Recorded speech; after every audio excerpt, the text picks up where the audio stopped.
हमारे बहुत ही प्यारे गौड़ीय वैष्णवाचार्य श्री श्री निवासाचार्य प्रभु जी के जीवन का वृतांत। उस दिन नवद्वीप के निकट कटवा में जो हो रहा था, भूलोक ही नहीं वैकुंठ और गोलोक के इतिहास में भी वो पहले कभी नहीं हुआ था। विश्व ब्रह्मांड के अधिपति श्री भगवान जीवों के मंगल के लिए संन्यास ग्रहण कर वृक्ष तलवासी भिखारी होने जा रहे थे। उनका मस्तक मुंडन होते देख असंख्य नर नारी हाहाकार कर रहे थे। अनेक लोग मूर्छा खाकर पृथ्वी पर गिर रहे थे। संन्यास देने वाले धीर गंभीर सन्यासी केशव भारती तक के आंसू नहीं थम रहे थे। गंगा तीरवर्ती चांकंदी ग्राम से आए गंगाधर भट्टाचार्य भी श्री भगवान को गेरुआ वस्त्र और दंड कमंडलू धारण करते देख रो रोकर पागल हो रहे थे। उन्होंने जैसे ही सुना उनका सन्यास का नाम श्री कृष्ण चैतन्य, वो मूर्छित होकर पृथ्वी पर गिर पड़े। बहुत देर बाद अचानक उठ खड़े हुए और हा चैतन्य श्री चैतन्य पुकारते हुए गंगा के किनारे किनारे चाकंदी ग्राम की तरफ चैतन्य प्रेम मदिरा के नशे में झूमते झूमते जाने लगे। चाकंदी पहुंचकर बहुत दिनों तक ग्राम के गली कूचों में श्री चैतन्य कहते हुए पागलों की तरह डोला किया करते। तभी से लोग उन्हें पुकारने लगे श्री चैतन्य दास। गंगाधर पंडित श्री चैतन्य दास बन गए। चैतन्य दास की धर्मपत्नी कटुआ की निकटवर्ती याज ग्राम के बलराम आचार्य की कन्या लक्ष्मी प्रिया परम भक्तिमती और पतिव्रता स्त्री थी। उनकी सेवा परिचर्या के परिणाम स्वरूप चैतन्य दास कुछ ही दिनों में स्वस्थ हो गए। घर का कामकाज भी देखने लगे। संसार से लिप्त तो वो पहले भी नहीं थे, पर कटुआ से लौटने के पश्चात उनकी उदासीनता बढ़ गई। वे सांसारिक कार्य उतना ही करते जितना पेट पालन के लिए आवश्यक समझते। बाकी समय श्री चैतन्य के ध्यान और गुणगान में व्यतीत करते। उनकी पत्नी भी उनके साथ सहयोग करते हुए सदा ठाकुर सेवा पूजा में संलग्न रहती। दोनों आदर्श भक्त दंपत्ति के समान जीवन व्यतीत करते। चैतन्य दास के कोई संतान ना थी। संतान प्राप्ति की उन्हें इच्छा भी नहीं थी, क्योंकि भगवत प्राप्ति ही उनके जीवन का उद्देश्य था। पर कुछ दिनों बाद हठात भगवान की प्रेरणा से दोनों के मन में एक सुंदर सुपात्र भगवत भक्त संतान की इच्छा जागृत हुई। दोनों ने अपने मन की बात एक दूसरे से कही और दोनों एक दूसरे का मनोभाव जानकर प्रसन्न हुए। दोनों ने नीलाचल जाकर महाप्रभु से अपनी बात खोलकर कहने का निश्चय किया, क्योंकि उनकी कृपा के बिना उनकी इच्छा की पूर्ति होना संभव नहीं था। प्रतिवर्ष गौड़ देश से रथ यात्रा के अवसर पर महाप्रभु के हजारों भक्त उनके दर्शन करने नीलाचल जाया करते थे। चैतन्य दास और लक्ष्मी प्रिया भी उनके साथ हो लिए। नीलाचल में जगन्नाथ जी के मंदिर के सामने भक्तों का महाप्रभु से मिलन हुआ। महाप्रभु ने प्रत्येक को आलिंगन दान कर कृतार्थ किया। चैतन्य दास को दिखाकर महाप्रभु ने अपने सेवक गोविंद से कहा, ये ब्राह्मण बड़े सरल निरीह और संकोची हैं। इन्हें तुम स्वयं जगन्नाथ जी के दर्शन कराना। इनके वास स्थान और आहार आदि की उचित व्यवस्था रखना। गोविंद की देखरेख में और महाप्रभु के मधुर संग में चैतन्य दास और उनकी पत्नी के दिन नीलाचल में आनंद से बीतने लगे। पर अपने मन की बात महाप्रभु से कहने का उनका साहस न हुआ। एक दिन रात में जगन्नाथ जी ने चैतन्य दास जी से स्वप्न में कहा, तुम घर चले जाओ, शीघ्र ही तुम्हारी इच्छा अनुसार तुम्हारे एक सर्वांग सुंदर पुत्र होगा, जो अपने असाधारण प्रेम और पांडित्य से तुम्हारे कुल को धन्य करेगा। दूसरे दिन प्रातःकाल आनंद अश्रु बहाते हुए चैतन्य दास स्वप्न का वृतांत लक्ष्मी प्रिया को सुना रहे थे। उसी समय गोविंद ने आकर कहा, महाप्रभु ने तुम्हारा मनोरथ जान लिया है। थोड़े ही दिनों में महाप्रभु का प्रेम हृदय में धारण कर तुम्हें एक अमूल्य पुत्र रत्न लाभ होगा। इसलिए महाप्रभु ने आदेश दिया है कि तुम घर जाओ और सदा संकीर्तन में नियुक्त रहकर उस क्षण की प्रतीक्षा करो। तो जगन्नाथ जी का और महाप्रभु का आशीर्वाद लेकर ब्राह्मण दंपत्ति के विस्मय और आनंद की सीमा न रही। दोनों ने प्रभु के चरण में प्रणाम कर और उनके आदेशानुसार घर के लिए प्रस्थान किया। संवत 1575 वैशाखी पूर्णिमा के दिन रोहिणी नक्षत्र में लक्ष्मी प्रिया देवी के गर्भ से चंपक वर्ण एक परम रूपवान शिशु का जन्म हुआ। वेद पाठ, शंख ध्वनि और संकीर्तन ध्वनि से चैतन्य दास का घर गूंज उठा। शिशु के असाधारण सौंदर्य और माधुर्य का संवाद पाकर लोग बहाने बहाने से उसे देखने आने लगे। सबकी सम्मति से उसका नाम रखा गया श्रीनिवास। शिशु कुछ बड़ा हुआ तो इतना चंचल हो गया कि उसे गोद में रखना असंभव हो गया। पर आश्चर्य की बात, जब मां गोद में बैठाकर उसे गौर और गौर परिकरों के नाम गा कर सुनाती तो वो कान उठाकर बड़े ध्यान से सुनता और स्वयं भी नाम उच्चारण करने की चेष्टा करता। जब कुछ और बड़ा हुआ तो वही गौर और गौर परिकरों के नाम उसके कंठ के भूषण बन चुके थे। वो अपने कोमल कंठ से उनका उच्चारण करते करते नृत्य करता और पास पड़ोसी विस्मित और मुग्ध होकर उसके नृत्य का दर्शन करते।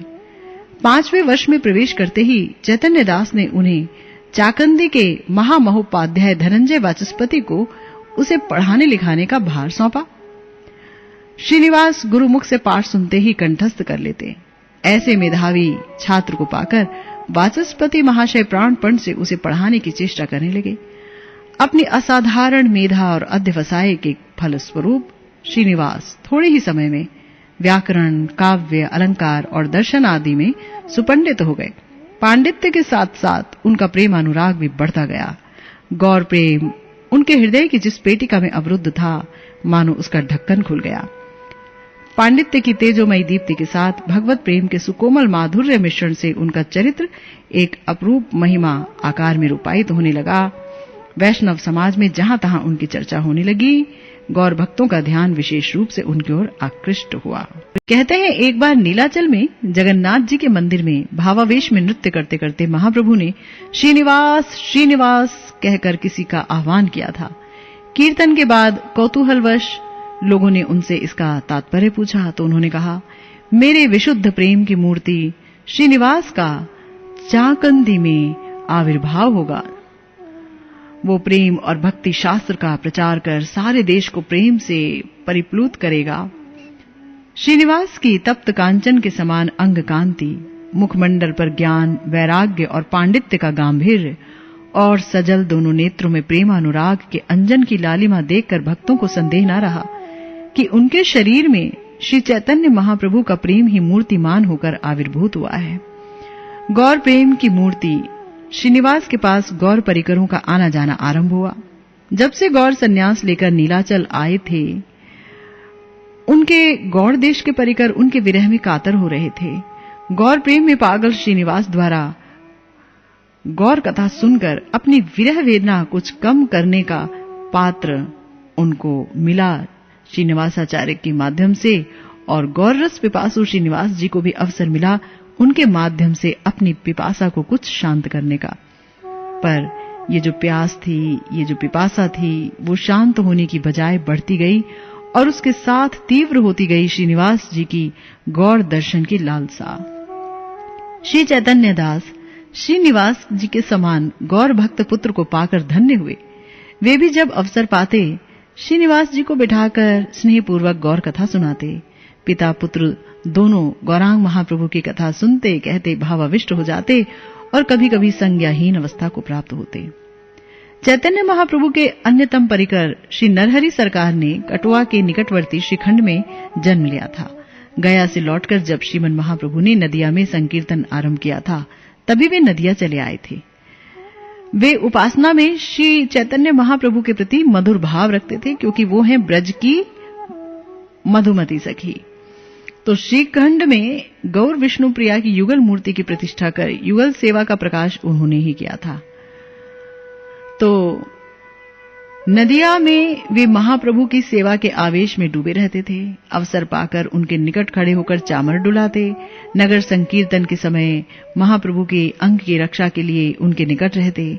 भागवत भाव में आविष्ट हो जब वे विष्णु सिंहासन पर विराजते, यानी कि महाप्रभु जब विष्णु सिंहासन पर विराजते थे, तब ये उनकी आरती किया करते थे।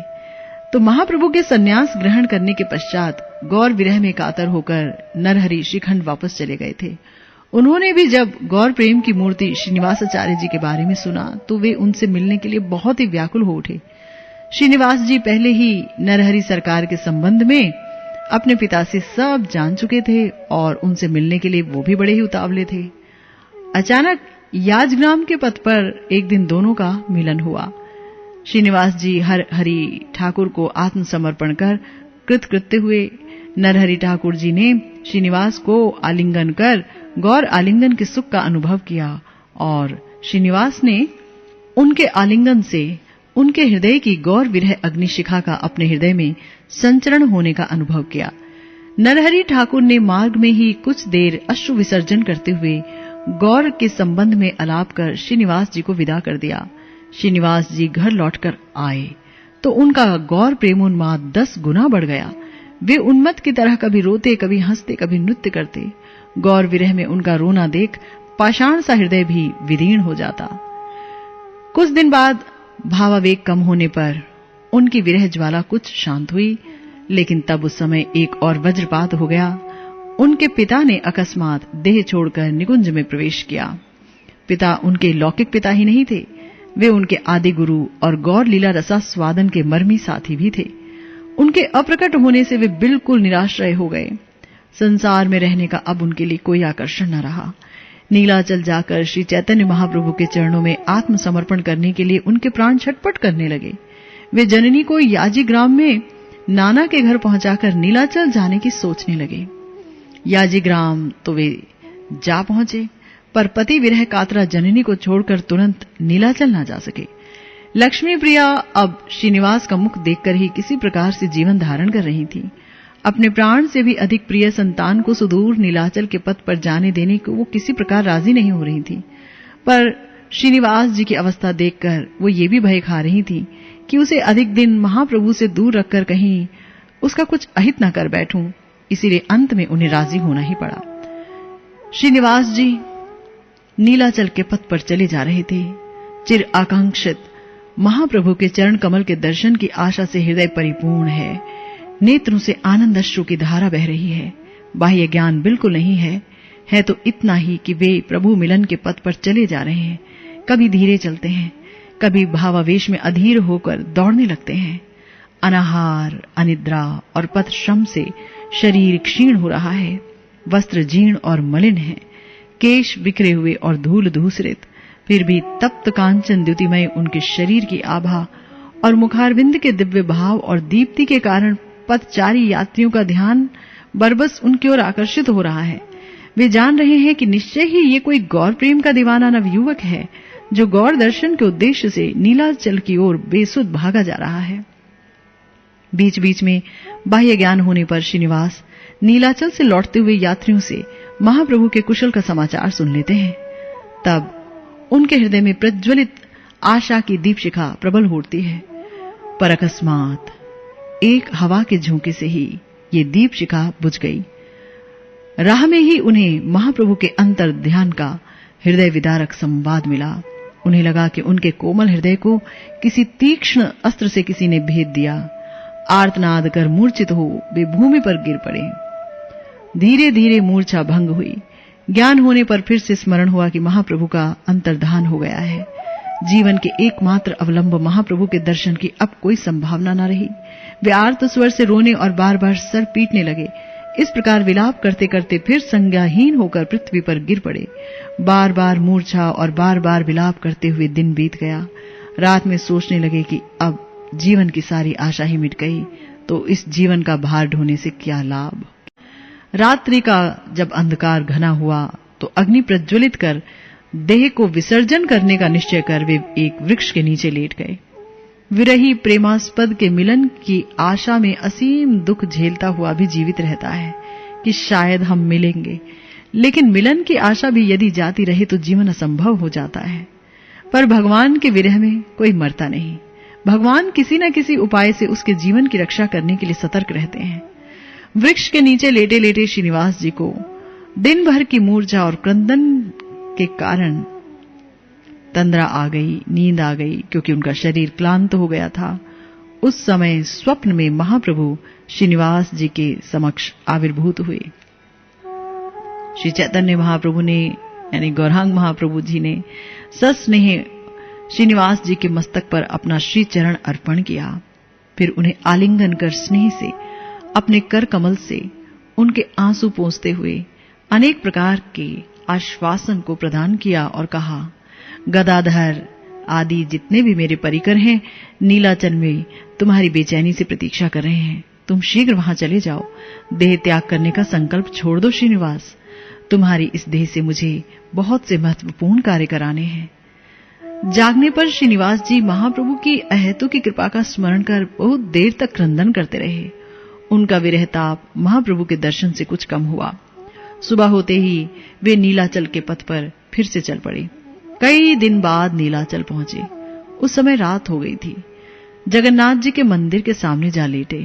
हारे थके थे, महाप्रभु के विरह में रोते रोते सो गए। उसी समय श्री जगन्नाथ, श्री बलराम और श्री सुभद्रा देवी ने स्वप्न में दर्शन देकर उन्हें आश्वस्त किया। कुछ देर बाद नींद खुली तो देखा एक ब्राह्मण हाथ में प्रसाद लेकर उन्हें बुला रहा है और प्रसाद ले जाने को कह रहा है। वे बड़े ही हैरानी से उसकी ओर देखने लगे। सोचने लगे, बिना जान पहचान का ये व्यक्ति कौन है जो मुझे बुला रहा है? इसे कैसे मालूम कि मैं यहां भूखा पड़ा हूं? विस्मय पूर्वक वे उठकर उसके पास गए। प्रसाद का पात्र उसके हाथ से लिया। पात्र नीचे रखकर सामने देखा तो कहीं कोई नहीं। एक अज्ञात अनुभूति की तरंग उनके हृदय में खेल गई। उनके नेत्र सजल हो गए और उनके मुख पर इतने दिनों में पहली बार हास्य की मृदु रेखा प्रस्फुटित हुई। सब प्रेम प्रसाद ग्रहण कर श्रीनिवास नाम कीर्तन करते करते फिर सो गए। रात में महाप्रभु ने फिर स्वप्न में दर्शन दिए और कहा, दुख मत करना, मैं सदा तुम्हारे साथ हूं। श्रीमन महाप्रभु जब गंगादास पंडित की टोल में छात्र थे तो गदाधर नाम के एक छात्र से उनका बड़ा ही स्नेह था। गदाधर परम भक्तिमान और रूपवान थे। उम्र में महाप्रभु से छोटे पर महाप्रभु में असाधारण रूप से अनुरक्त थे। गया से लौटकर जब श्री चैतन्य महाप्रभु प्रेमोन्माद दशा को प्राप्त हुए तो गदाधर जी छाया रूप से हर समय उनके साथ रहते और उनकी परिचर्या करते। श्रीमन महाप्रभु श्रीवास आंगन में संकीर्तन के समय उन्हें अपने बाएं रखकर उनका दाहिना हाथ अपने हाथ में लेकर नृत्य करते। श्री चैतन्य महाप्रभु के सन्यास ग्रहण कर नीलाचल चले जाने के बाद वे भी नीलाचल चले आए। वहां टोटा गोपीनाथ को प्रकट कर और क्षेत्र सन्यास ग्रहण कर टोटा गोपीनाथ की सेवा में रहने लगे। गदाधर पंडित परम भागवत थे और भागवत के मर्मज्ञ व्याख्याकार भी थे। महाप्रभु उनके मुख से श्रीमद् भागवतम सुना करते और भागवतम पाठ करते करते गदाधर का बाह्य ज्ञान लुप्त हो जाता। श्रोता और वक्ता दोनों के नेत्र जल से नीलाचल की शुष्क भूमि एकदम पंकिल हो जाती। आज महाप्रभु नहीं है। गदाधर जी का भागवत पाठ भी बंद है। बार बार पाठ करने की चेष्टा करते हैं पर श्रीमद् भागवत खोलते ही उनकी पूर्व स्मृति जाग उठती है। ग्रंथ अलग रख क्रंदन करने लगते हैं। क्रंदन करते करते बीच बीच में हा गौर, हा मेरे गौरा नाम लेकर चीख उठते हैं पर गौरा शब्द उच्चारण नहीं कर पाते। गो गो कहते कहते ही मूर्छित हो जाते हैं। प्रायः बाह्य ज्ञानहीन अवस्था में आहार और निद्रा बिना जड़वत बैठे रहते हैं। नीलाचल पहुंचने के दूसरे दिन जब श्रीनिवास जी गदाधर पंडित के दर्शन करने गए तब वे उसी अवस्था में मूर्तिवत स्तब्ध बैठे थे। उनकी अवस्था देख श्रीनिवास जी का हृदय विदीर्ण हो गया। नेत्रों में जल नहीं, मुख में शब्द नहीं। काष्ठ के पुतुल की तरह वे हाथ जोड़े खड़े रह गए। उपस्थित भक्त वृंद ने मूर्छित प्राय श्रीनिवास जी को कौशल पूर्वक वहां से हटा दिया। शाम को जब वो सामान्य हुए, कुछ होश आया तो वे उन्हें जगन्नाथ जी के दर्शन कराने ले गए। वहां से लौटकर प्रसाद सेवन कराया और विश्राम की व्यवस्था कर दी। दूसरे दिन सुबह श्रीनिवास जी को गदाधर पंडित जी के पास ले जाया गया। श्रीमन महाप्रभु और श्री नित्यानंद प्रभु की जय बोलते हुए उन्होंने दंडवत प्रणाम किया। प्रभु का नाम सुनते ही ध्यान मग्न गदाधर जी बाह्य दशा को प्राप्त हुए। भक्तों ने श्रीनिवास जी का परिचय दिया।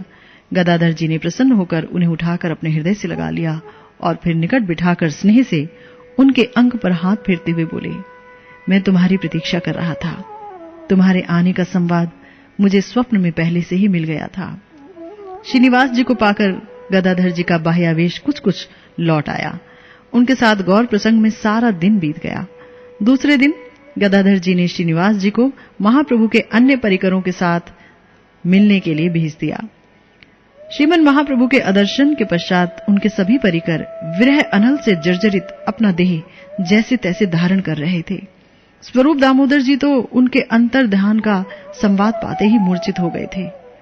उनकी मूर्छा फिर भंग नहीं हुई। राजा प्रताप रुद्र भी कराघात करते करते मूर्छित हो गए थे। रामानंद राय किसी प्रकार उनकी देह की रक्षा कर रहे थे पर श्री क्षेत्रवास उनके लिए असंभव हो गया था। वे पुत्र पर राज्यभार छोड़कर अन्यत्र चले गए थे।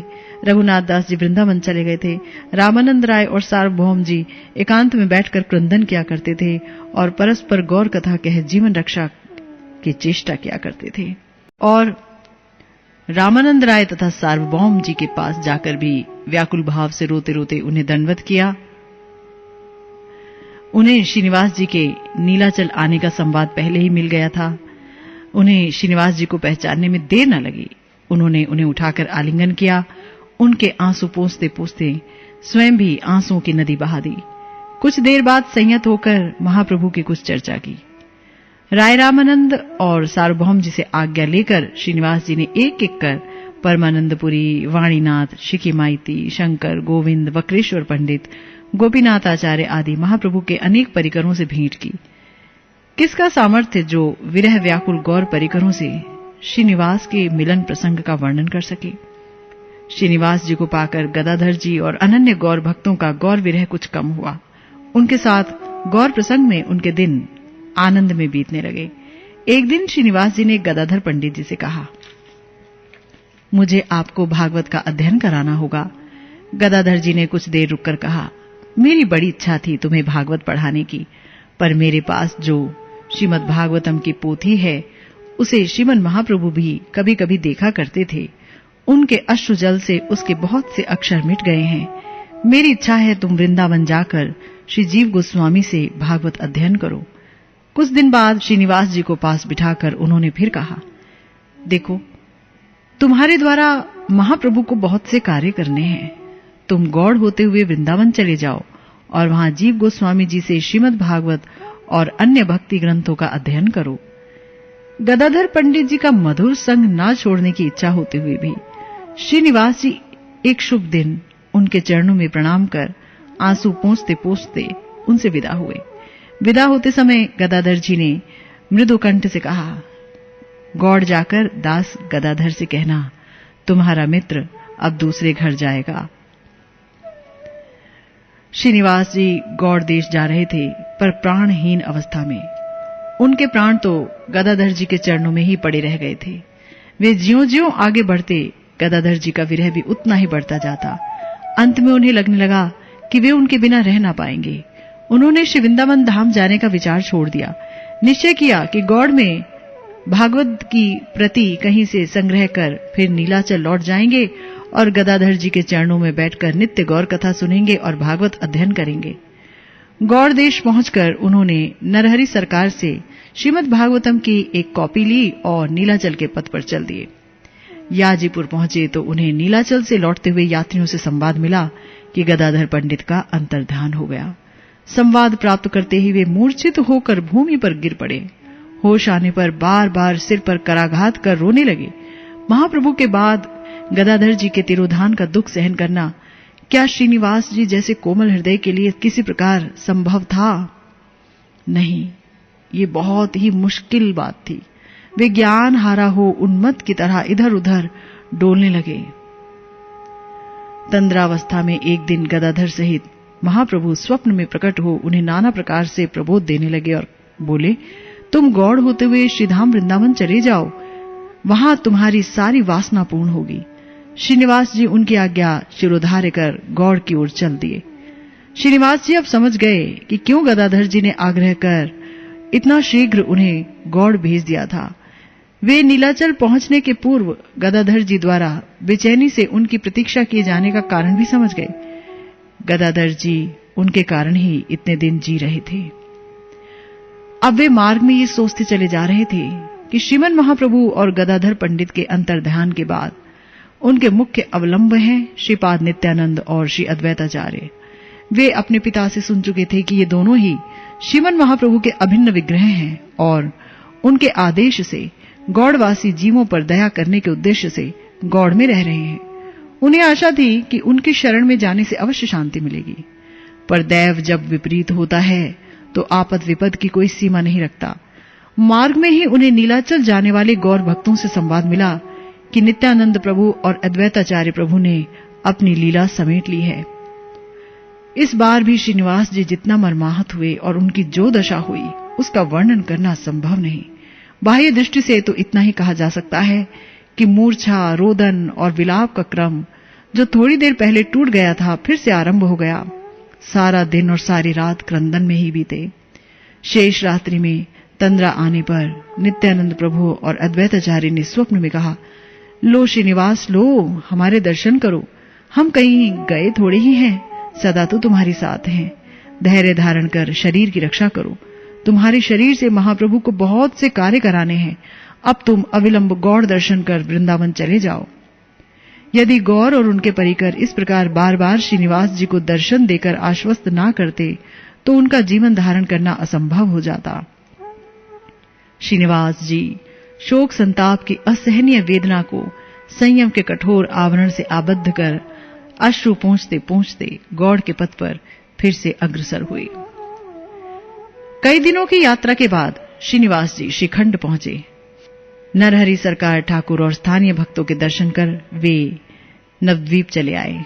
विष्णुप्रिया ठाकुरानी की कृपा आशीर्वाद के उद्देश्य से वे महाप्रभु के घर के बाहर जा बैठे। आगे जाने का साहस न कर सके। द्वार पर बैठे बैठे महाप्रभु की याद कर रोने लगे। क्रंदन का स्वर सुन महाप्रभु के बाल्यकाल के सखा और उनके भृत्य ईशान बाहर निकले। श्रीनिवास का परिचय प्राप्त कर उन्होंने विष्णुप्रिया देवी को सूचना दी। विष्णुप्रिया जी ईशान जी को छोड़कर और किसी पुरुष का मुंह नहीं देखा करती थी, पर कुछ दिन पूर्व महाप्रभु ने स्वप्न में उनसे कहा था, मेरा श्रीनिवास बहुत विरह व्यथा भोगते भोगते तुम्हारे पास आ रहा है, उसे यत्नपूर्वक शांत करना। इसीलिए विष्णुप्रिया जी ने तुरंत श्रीनिवास जी को अंदर बुला लिया। वात्सल्य रस से आप्लुत हो निकट बैठाकर स्नेह संभाषण से उनका दुख दूर किया। उन्हें आग्रह पूर्वक कुछ दिन अपने पास रख उनका लालन पालन किया। कुछ दिन विष्णुप्रिया देवी के पास रहने के बाद उन्होंने गौड़ मंडल के अन्य भक्तों के दर्शन करने की उनसे आज्ञा मांगी। उन्होंने सर्वप्रथम शांतिपुर जाने का आदेश दिया और विदा करते हुए कहा, तुम किसी प्रकार का दुख ना करना।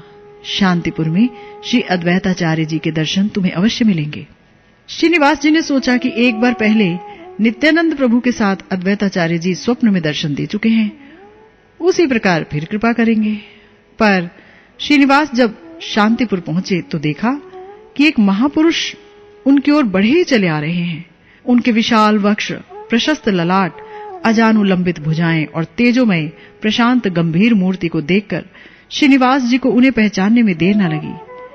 श्रीनिवास जी तत्क्षण उनके चरणों में गिरकर व्याकुल भाव से रोने लगे। उन्होंने स्नेहपूर्वक उन्हें उठाकर मस्तक पर हाथ रखा और कहा, मैंने तुम्हें साक्षात दर्शन दिए, ये बात किसी से न कहना। तुम अब वृंदावन चले जाओ। प्रभु ने तुम्हारे लिए ही गोपाल भट्ट जी को वहां रख छोड़ा है। उनसे दीक्षा लेकर श्री जीव से भक्ति शास्त्र का अध्ययन करना। मुझे कभी अपने से दूर न समझना, मैं सदा तुम्हारे निकट हूं। इतना कहकर वो अंतर्धान हो गए। श्रीनिवास अद्वैताचार्य प्रभु के दर्शन कर कृतार्थ हुए। शांतिपुर में अद्वैत प्रभु की पत्नी सीता देवी और उनके पुत्र श्री अच्युतानंद आदि के दर्शन कर श्रीनिवास जी खड़दह चले आए। वहां श्री नित्यानंद प्रभु के पुत्र श्री वीरभद्र के दर्शन कर उनकी चरण वंदना की। वीरभद्र जी ने उन्हें मैया जानवा और वसुधा ठाकुरानी के दर्शन कराए। इसके बाद वो अभिराम गोपाल गोस्वामी प्रभु के दर्शन करने खानाकुल कृष्ण नगर आए। श्रीमन महाप्रभु के परिकरों में अभिराम गोपाल परम तेजस्वी थे। वो ब्रजलीला के श्रीराम थे।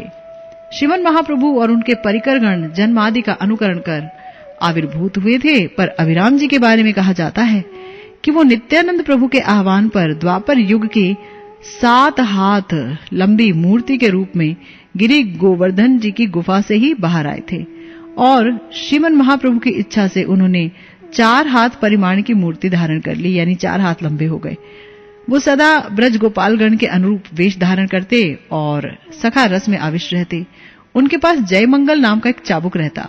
किसी में शक्ति संचार करने की उनकी इच्छा होती तो उस पर चाबुक से प्रहार करते। प्रहार के साथ ही वो व्यक्ति प्रेम से उन्मत्त हो उठता। कृष्णनगर में उनके द्वारा स्थापित श्री गोपीनाथ विग्रह आज भी विद्यमान है।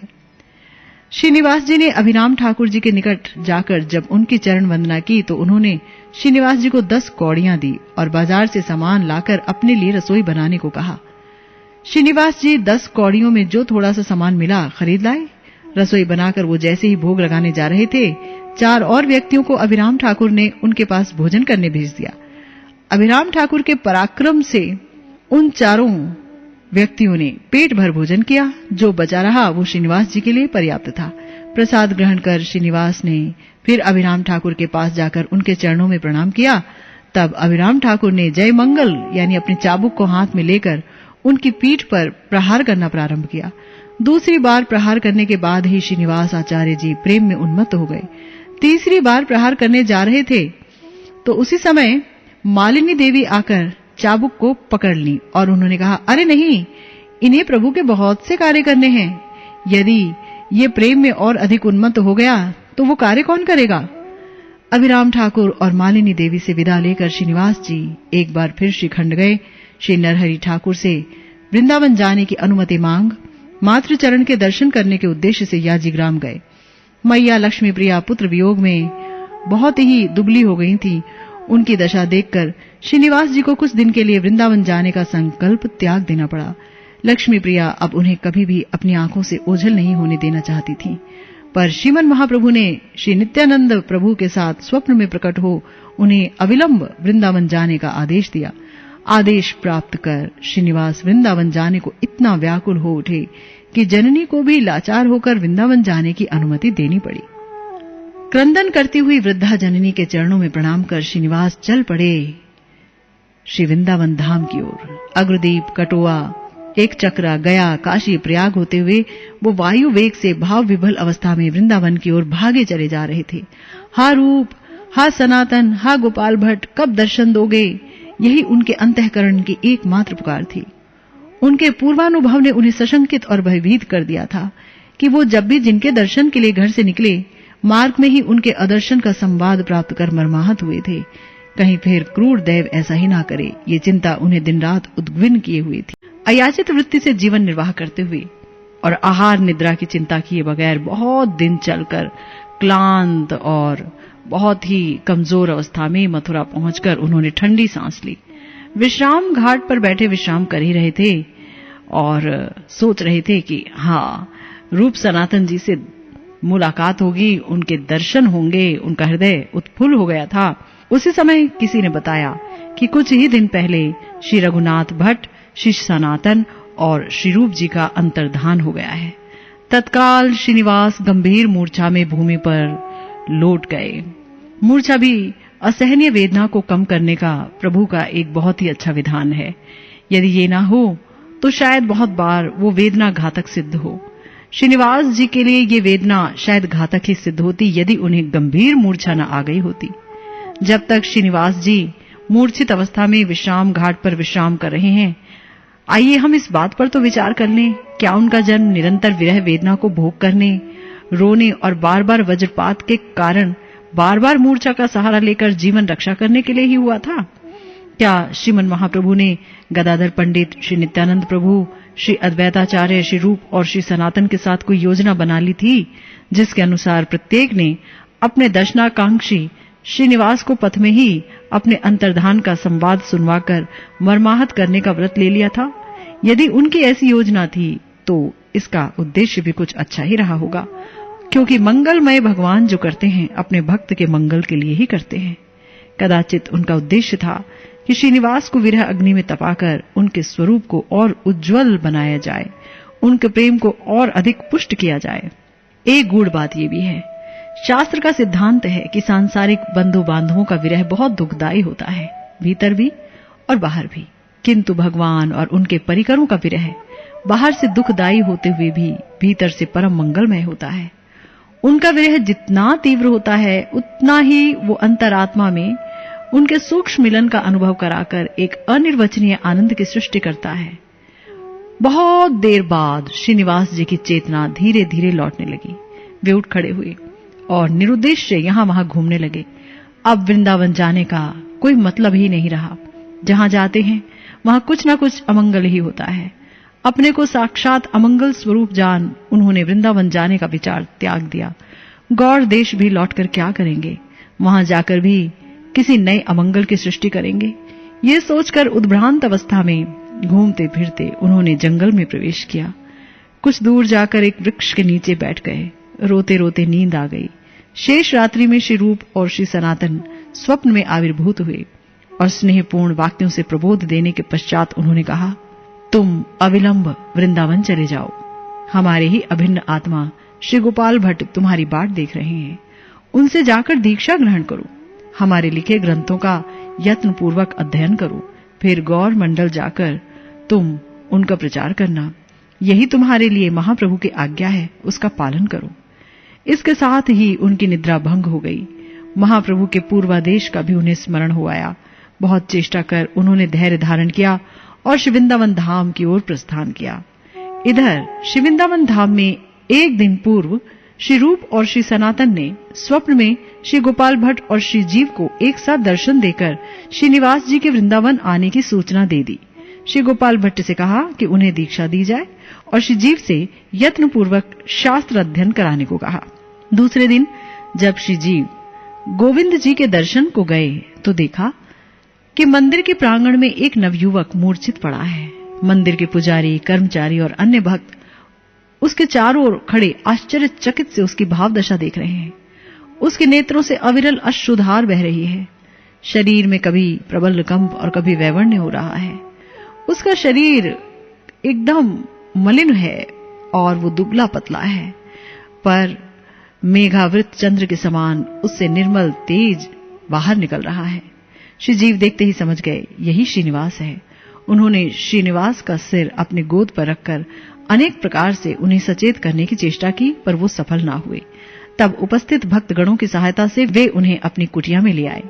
वहां रात के 2 प्रहर बीत जाने पर जब श्रीनिवास जी को चेतना आई तो श्री जीव का परिचय प्राप्त करते ही वे उनके चरणों में लिपट गए। श्री जीव ने उन्हें उठाकर हृदय से लगाया। दोनों के नयनाश्रुओं से दोनों के अंग भीग गए। रात अधिक हो जाने के कारण श्री जीव ने श्रीनिवास जी को गोविंद देव जी का प्रसाद खिलाकर बगल की कुटिया में विश्राम करने को कहा। दूसरे दिन प्रातःकाल श्री जीव श्रीनिवास जी को गोपाल भट्ट जी की कुटिया में ले गए। श्रीनिवास अपने परम आराध्य गुरुदेव को पाकर और श्री गोपाल भट्ट अपने दीर्घ काल से आकांक्षित वस्तु को पाकर परमानंदित हुए। श्री गोपाल भट्ट ने बार बार श्रीनिवास जी के मस्तक और मुख पर हाथ फेरा और वात्सल्यवश अपनी चरण धूलि उनके मस्तक पर अर्पण कर बारंबार आशीर्वाद दिया। गुरु और शिष्य दोनों एक अनिर्वचनीय आनंद का भोग कर कुछ देर आनंद अश्रु बहाते रहे। दूसरे दिन शुभ मुहूर्त में श्रीनिवास जी की दीक्षा हो गई। श्रीनिवास जी ने गुरुदेव की अंग सेवा का भार अपने ऊपर ले लिया। जल्द ही श्री जीव श्रीनिवास जी को राधा कुंड ले जाकर श्री रघुनाथ दास गोस्वामी और श्री कृष्णदास कविराज जी के दर्शन करा लाए। वृंदावन में लौटकर श्रीनिवास जी ने नियम पूर्वक श्री गुरु सेवा, श्री गुरु द्वारा उपदिष्ट जप, कीर्तन और लीला स्मरण तथा श्री जीव के पास शास्त्र अध्ययन आरंभ कर दिया। गुरु कृपा से लीला स्मरण में श्रीनिवास जी का असाधारण अभिनिवेश उत्पन्न हो गया। ये देखकर गोपाल भट्ट जी बहुत प्रसन्न हुए। वो एक एक दिन एक एक लीला में डूबकर उसका प्रत्यक्ष दर्शन करते।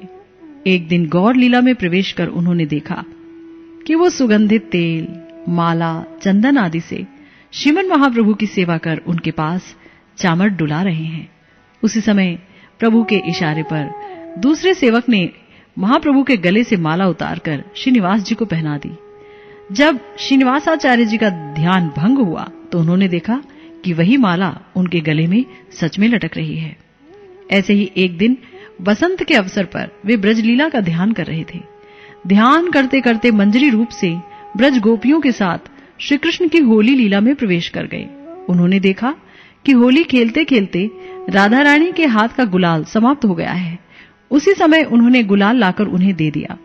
ध्यान भंग होने पर होली के चिन्ह अपने वस्त्र पर देखकर वो बड़े ही आश्चर्यचकित हुए।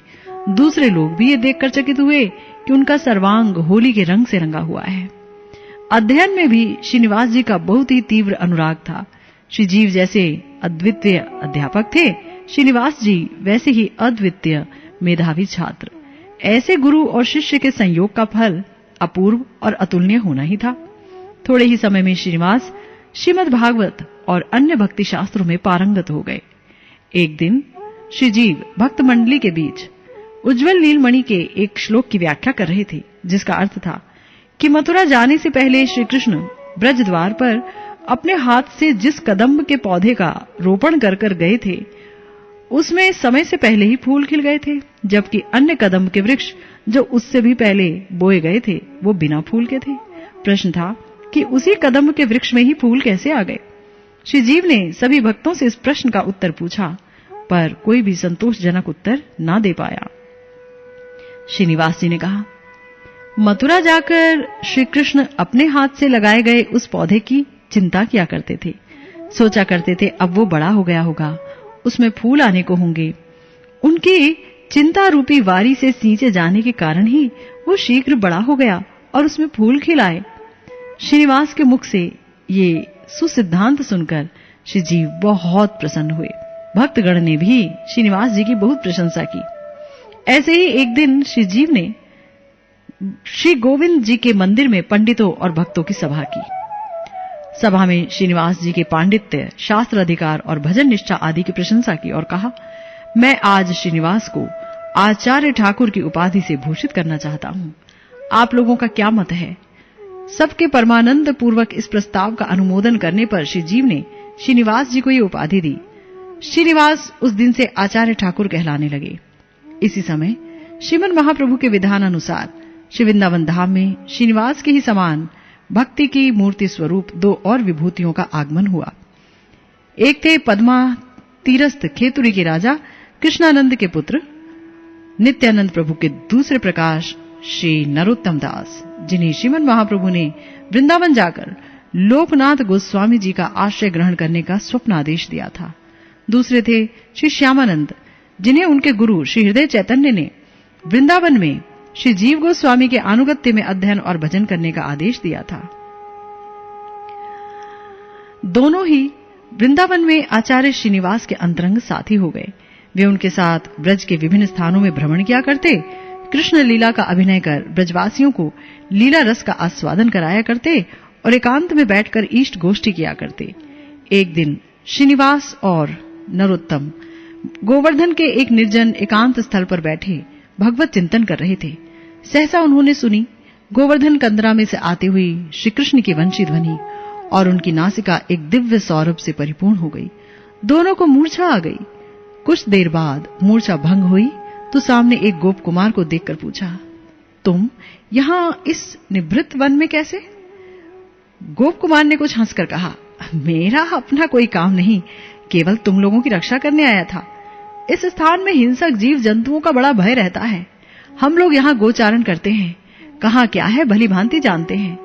तुम लोगों को अचेतन पड़े देख मैं अपने साथियों को दूर छोड़कर यहाँ आया हूँ। अब देर हो रही है, साथी इंतजार कर रहे हैं, मैं जा रहा हूँ। कहते कहते गोप कुमार एकदम अंतर्धान हो गया। उसके सहसा अदृश्य हो जाने से दोनों बहुत व्याकुल हो गए। व्याकुलता में दिन बीत गया। रात्रि में स्वप्न में श्री कृष्ण ने दोनों से कहा, मैंने ही तुम्हें गोप कुमार के वेश में दर्शन दिए। बीच बीच में इसी तरह ये लोग श्री कृष्ण के दर्शन कर धन्य होते। श्री जीव गोस्वामी की बहुत दिनों से इच्छा थी कि जिन भक्ति ग्रंथों का श्री रूप, श्री सनातन और स्वयं उन्होंने निर्माण किया है, उनका गौड़ देश में भली भांति प्रचार हो। इस कार्य के लिए उपयुक्त पात्र अभी तक जुट नहीं पाए थे। श्रीनिवास, नरोत्तम और श्यामानंद अब सब प्रकार से इसके उपयुक्त थे। नरोत्तम और श्यामानंद ने भी शास्त्र अध्ययन और सदाचार अनुष्ठान द्वारा भक्ति शास्त्रों के प्रचारक और मानव समाज के प्रकृत गुरु के उपयुक्त सामर्थ्य को प्राप्त कर लिया था। इसलिए जीव गोस्वामी जी ने लोकनाथ जी, भूगर्भ जी और गोपाल भट्ट आदि गोस्वामियों से परामर्श कर इन तीनों को इस कार्य के लिए ग्रंथों सहित गौड़ भेजने का निर्णय किया। एक दिन गोविंद देव जी के मंदिर में, जहां सब गोस्वामी गण और भक्तवृंद श्रीमद् भागवत की कथा श्रवण के लिए एकत्र थे, कथा के बाद श्री जीव गोस्वामी जी ने सबके सामने प्रस्ताव रखा कि आचार्य श्रीनिवास को रूप, सनातन आदि के ग्रंथों और भक्ति धर्म के प्रचार के लिए गौड़ भेजा जाए और नरोत्तम जी तथा श्री श्यामानंद जी को उनके सहायक के रूप में भेजा जाए। सबने सहर्ष इसका अनुमोदन किया। उसी समय गोविंद जी के गले की पुष्पमाला टूटकर नीचे गिर पड़ी, मानो गोविंद जी ने भी इसकी पुष्टि कर दी। गोविंद जी की जय जयकार होने लगी। श्री जीव गोस्वामी जी ने गोविंद जी की माला श्रीनिवास जी के गले में डाल दी। तो वहां जितने भी लोग मौजूद थे सबने इसका अनुमोदन किया, लेकिन श्रीनिवासाचार्य जी नतमस्तक किए कुछ देर तक बैठे रहे। उन्हें ब्रजधाम और यहाँ के गोस्वामी गणों का सुखमय संग छोड़कर जाना होगा, वो इसी की चिंता करने लगे। परंतु सबकी आज्ञा का उल्लंघन कैसे करते, इसलिए हां करनी पड़ी। गौड़ देश जाने की तिथि निश्चित हो गई। ग्रंथ सब एकत्र कर लिए गए। एक बड़े काठ के संदूक में उन्हें यत्नपूर्वक बंद किया गया और मथुरा के 3 महाजनों की आर्थिक सहायता से गौड़ जाने के लिए 2 बैलगाड़ियों और 10 सशस्त्र रक्षकों की व्यवस्था की गई। श्री जीव गोस्वामी, श्रीनिवास, नरोत्तम और श्यामानंद को राधाकुंड ले जाकर श्री रघुनाथ दास गोस्वामी और श्री कृष्णदास कविराज और अन्य वैष्णवों से मिलवाकर उनका आशीर्वाद दिलवा लाए। अग्रहायण मास की शुक्ला पंचमी के दिन गोविंद देव के मंदिर के सामने दोनों बैलगाड़ियां आकर खड़ी हुई।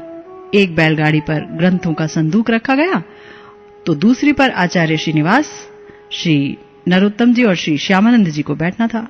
पर उन्हें विदा करने के लिए गोविंद देव जी के मंदिर में आए श्री जीव जी, श्री गोपाल भट्ट, श्री लोकनाथ, श्री भूगर्भ गोस्वामी और श्री राघव पंडित, श्री कृष्णदास कविराज, ये सब जब आए और ब्रजवासी भी आए तो इन सब के साथ पैदल चल करके ये भी मथुरा तक गए। मथुरा पहुंचकर तीनों ने श्री जीव गोस्वामी आदि सब गोस्वामी के चरणों में प्रणाम किया और गोस्वामी गण ने एक एक को प्रेमाश्रुओं से सिक्त करते हुए आलिंगन प्रदान कर आशीर्वाद सहित विदा किया। तीनों आगरा होते हुए इटावा पहुंचे। इटावा से राजपथ छोड़कर झारीखंड के वनपथ से जाना शुरू किया, जिससे महाप्रभु ने यात्रा की थी। इस दुर्गम पथ का धीरे धीरे अतिक्रमण करते हुए और वन भूमि की शोभा का दर्शन करते हुए गौड़ देश की सीमा के भीतर मालियाड़ा ग्राम के निकट गोपालपुर नामक स्थान पर पहुंचे। वहां एक रात विश्राम करने के उद्देश्य से एक व्यक्ति का आतिथ्य स्वीकार किया। रात के 2 प्रहर बीत चुके थे और 2 प्रहरियों को छोड़कर बाकी सब लोग सो रहे थे। उस समय अचानक प्रचंड कोलाहल सुनाई पड़ा। सब लोग जाग पड़े। एक मुहूर्त के भीतर देखा कि अस्त्र शस्त्र लिए एक विराट जनसमूह उनके ऊपर टूट पड़ा है। श्रीनिवास, श्री नरोत्तम और श्यामानंद वहां से हटकर एक वृक्ष के नीचे जा खड़े हुए। मुट्ठी भर प्रहरियों का साहस न हुआ इतने सारे सशस्त्र लोगों का मुकाबला करने का। लुटेरे बैलगाड़ी सहित ग्रंथों का संदूक लेकर जंगल के भीतर प्रवेश कर गए। श्रीनिवासाचार्य हाहाकार कर भूमि पर लौट गए, जैसे ग्रंथ सहित उनके प्राण भी लुटेरे लूट कर ले गए। रात रोते रोते बीती। सवेरा होते ही श्रीनिवासाचार्य, नरोत्तम और श्यामानंद ग्रंथों के अनुसंधान के लिए निकले, पर कहीं कुछ पता न चला। अंत में श्रीनिवास ने श्री जीव गोस्वामी जी को पत्र लिखकर ग्रंथों की चोरी की सूचना दी। प्रहरियों में से किसी के हाथ पत्र भेज दिया। नरोत्तम जी और श्यामानंद जी से उन्होंने कहा, तुम लोग मुझे छोड़कर गौड़ चले जाओ और भक्ति धर्म के प्रचार कार्य में लग जाओ। यहां समय व्यर्थ करने से कोई लाभ नहीं। मैं तब तक यहां रहूंगा जब तक ग्रंथों का पता कर उन्हें प्राप्त नहीं कर लेता। नरोत्तम जी और श्यामानंद जी आचार्य प्रभु को उस अपरिचित स्थान में छोड़कर अकेले जाना नहीं चाह रहे थे, पर वे उनकी आज्ञा पालन करने को बाध्य थे। दूसरे दिन उनसे विदा लेकर वे खेतुरी की ओर अग्रसर हुए। श्रीनिवासाचार्य ग्रंथों की खोज में पागल की तरह इधर उधर फिरते रहे। 10 दिन बाद जीर्ण शीर्ण अवस्था में विष्णुपुर राज्य की सीमा के भीतर प्रवेश किया। वहां कृष्ण वल्लभ नाम के एक ब्राह्मण छात्र से भेंट हुई, जो विष्णुपुर के राजा वीर के आश्रय में रहकर संस्कृत पढ़ता था। कृष्ण वल्लभ ने आचार्य प्रभु को पहले एक साधारण भिक्षुक समझा, पर उनसे कुछ देर बात करने पर उसे उनके असाधारण पांडित्य का पता चला। वो उन्हें आदरपूर्वक देवली ग्राम में अपने घर ले गया। उसी के आग्रह पर दूसरे दिन वे वीर की राजसभा में भागवत पाठ सुनने गए। व्यास चक्रवर्ती नामक एक ब्राह्मण राजा को नित्य भागवत सुनाया करते थे। उस दिन रास पंचाध्याय का पाठ चल रहा था। व्याख्याता सिद्धांत विरुद्ध व्याख्या बोल रहे थे। श्रीनिवासाचार्य से उसका प्रतिवाद किए बिना रहा न गया। व्याख्याता और श्रोता सब उनकी सुसिद्धांतपूर्ण रसमयी व्याख्या सुनकर चमत्कृत हो गए। राजा पहले ही उनका तेजोमय वपु देखकर उनसे आकृष्ट हुआ था। उनके मुख से रास पंचाध्याय के उस अंश की व्याख्या सुन वो और अधिक प्रभावित हुआ। उसने उनसे भ्रमर गीत की व्याख्या सुनाने का आग्रह किया। राजा के अनुरोध पर आचार्य प्रभु व्यास आसन पर जा विराजे। श्रीमद महाप्रभु को मन ही मन प्रणाम कर उन्होंने श्रीमद भागवत को स्पर्श किया। स्पर्श करते ही वे भाव विभोर हो गए। दोनों नेत्रों से अश्रुधार बहने लगे। बाह्य दृष्टि लुप्त हो गई। थोड़ी ही देर में संयत होकर पाठ आरंभ किया। उनके प्रशांत गंभीर कंठ से प्रेम रस की सरिता बह निकली। श्रोतागण विस्मय विस्फारित नेत्रों से उनकी ओर देखते हुए समाहित चित्त से कथा श्रवण करने लगे। धीरे धीरे वक्ता के हृदय में उठी भाव तरंग ने सबको लपेट लिया। तरंग उन्हें एक अप्राकृत आनंदमय भाव राज्य में बहा ले गई। आनंद अश्रु उनके नेत्रों से प्रवाहित होने लगे। अविश्रांत नयन धारा से राजा के भी वस्त्र भीग गए। पाठ समाप्त होने पर श्रोतागण होश में आकर पाठक की जय जयकार करने लगे। राजा ने भीगे हुए नेत्रों से आकर आचार्य प्रभु के चरणों की वंदना की और हाथ जोड़कर बार बार आतिथ्य स्वीकार करने का आग्रह किया। आचार्य प्रभु को आतिथ्य स्वीकार करना पड़ा। अति मनोरम एक निर्जन स्थान में उनके रहने की व्यवस्था कर दी गई। कृष्ण वल्लभ, व्यास चक्रवर्ती और राजकर्मचारियों को उनकी सेवा में नियुक्त कर दिया गया। सबको विदा कर श्रीनिवासाचार्य प्रभु शयन करने जब गए तो शयन कर नहीं पाए, क्योंकि नींद तो उसी दिन से उनका त्याग कर चुकी थी जिस दिन से ग्रंथों की चोरी हो गई थी। वे इसी चिंता में डूबे हुए थे कि किस प्रकार किसके माध्यम से ग्रंथों का पता किया जाए। राजा का भाव देख उनके मन में आशा की किरण जागी थी। वे सोच रहे थे कि उपयुक्त अवसर आने पर उनसे इसका जिक्र छेड़ेंगे।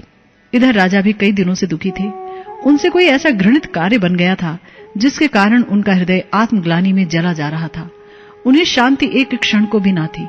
जब से उन्होंने श्रीनिवासाचार्य के दर्शन किए थे, उन्हें लग रहा था कि कोई उनसे कह रहा था, ये एक महापुरुष हैं, तुम्हारे कल्याण के लिए ही तुम्हारे राज्य में पधारे हैं। इनकी शरण लो, इनसे अपने मन की बात खोलकर कहो, तुम्हारा सारा दुख दूर हो जाएगा और तुम्हें एक नई दिशा मिलेगी जिस पर चलकर तुम परमानंद लाभ कर सकोगे। दूसरे दिन फिर पाठ आरंभ हुआ। आचार्य प्रभु प्रेम गंगा में संतरण करते करते श्रोताओं को भी उसमें डुबकियां खिलाने लगे। राजा एकदम अधीर हो गए। पाठ समाप्त होते ही वे आचार्य प्रभु को अपने निजी कक्ष में ले गए।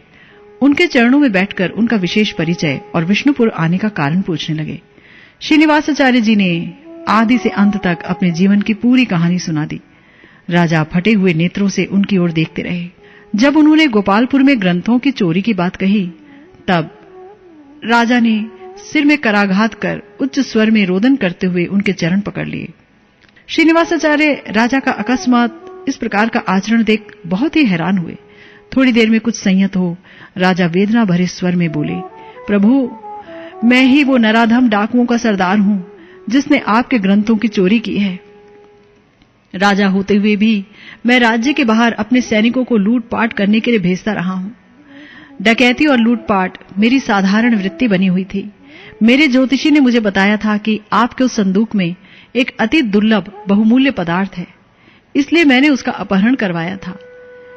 बक्सा के हाथ में आते ही मेरा मन एक अनिर्वचनीय उल्लास और विवेक से भर गया, जिसका कारण उस समय मैं समझ न पाया। जब मैंने एकांत में वो बक्सा खोला तो उसमें अमूल्य ग्रंथ राशि देखकर मुझे बड़ी आत्मग्लानि हुई। साथ ही ग्रंथों के दर्शन मात्र से मेरी हृदय ग्रंथि खुल गई। मैंने इस डकैती के धंधे को छोड़ देने का निश्चय किया और ग्रंथों के स्वामी का पता लगाकर उसे ग्रंथ लौटाने और उससे क्षमा प्रार्थना करने के लिए मेरे प्राण छटपट करने लगे। उनका पता लगाने को मैंने अपने आदमियों को यहां वहां भेजा, पर वे उन्हें कहीं न मिले। इसलिए मैं बड़ा दुखी था।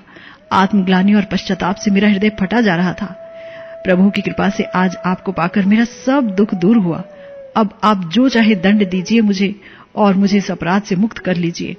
इतना कहकर राजा ने आचार्य प्रभु के चरण पकड़ लिए और फूट फूट कर रोने लगे।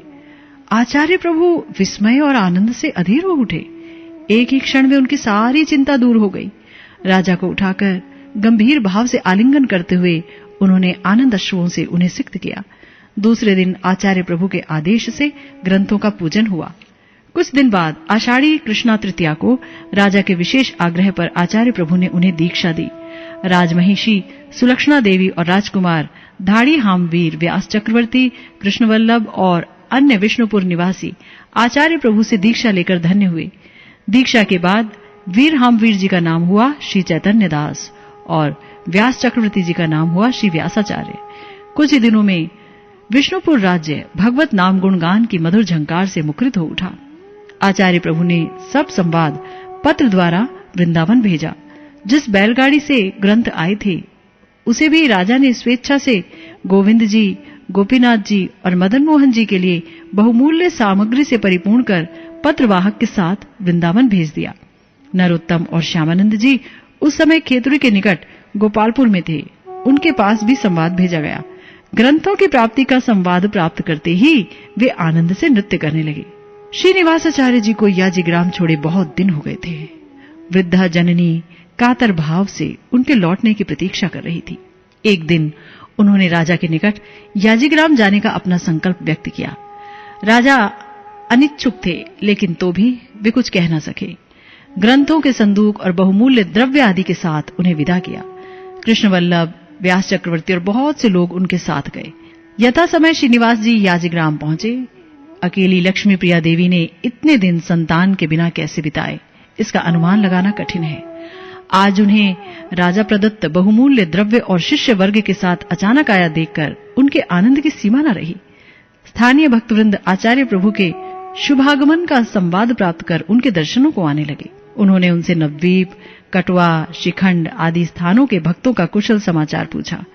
विष्णु प्रिया देवी और श्रीवास पंडित जी के तिरोधान का समाचार पाकर वे इतने मर्माहत हुए कि उन्हें प्रकृतिस्थ होने में कई दिन लग गए। प्रकृतिस्थ होकर एक दिन वे जननी की आज्ञा से नरहरि सरकार ठाकुर और रघुनंदन ठाकुर के दर्शन के लिए श्रीखंड गए। दोनों ने उन्हें स्नेहपूर्वक हृदय से लगाया और अनेक प्रकार से उनके प्रति अपने वात्सल्य का परिचय दिया। वृंदावनवासी भक्तों का कुशल समाचार पूछा और अंत में विवाह करके एक आदर्श गृहस्थ का जीवन व्यतीत करते हुए महाप्रभु के धर्म का प्रचार करने का उपदेश दिया। सरकार ठाकुर और रघुनंदन ठाकुर का आशीर्वाद ग्रहण कर श्रीनिवास जी याजिग्राम लौट आए, पर विवाह के संबंध में उनका आदेश प्राप्त कर वे चिंता में डूब गए। उन्होंने विवाह की बात कभी स्वप्न में भी नहीं सोची थी। याजिग्राम आकर उन्होंने एक विद्यालय की स्थापना की और अध्यापन कार्य प्रारंभ किया। उनके पांडित्य की ख्याति थोड़े ही दिनों में चारों ओर फैल गई।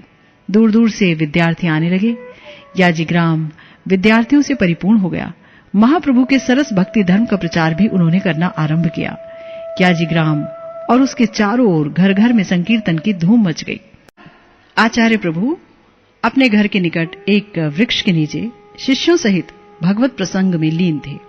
उन्होंने देखा एक परम रूपवान तेजस्वी नवयुवक अपनी नवविवाहिता पत्नी को गाजे बाजे के साथ पालकी में बिठाकर घर ले जा रहा था।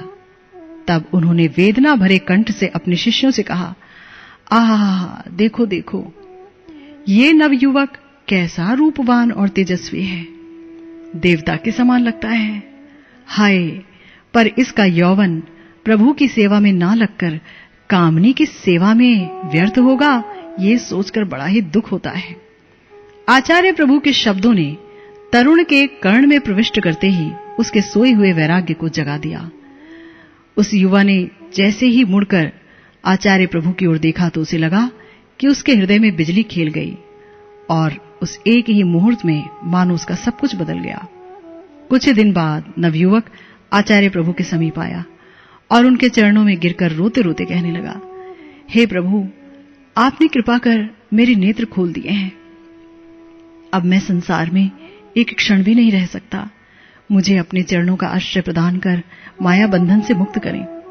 आचार्य प्रभु ने उसे हृदय से लगाकर अश्रुसिक्त कंठ से कहा, मैंने जब से तुम्हें देखा है, तुम्हें प्राप्त करने के लिए भगवान से कातर भाव से प्रार्थना करता रहा हूं। आज तुम्हें पाकर मैं बहुत सुखी हूं। मैं जानता हूं तुम भगवान के विशिष्ट परिकर हो।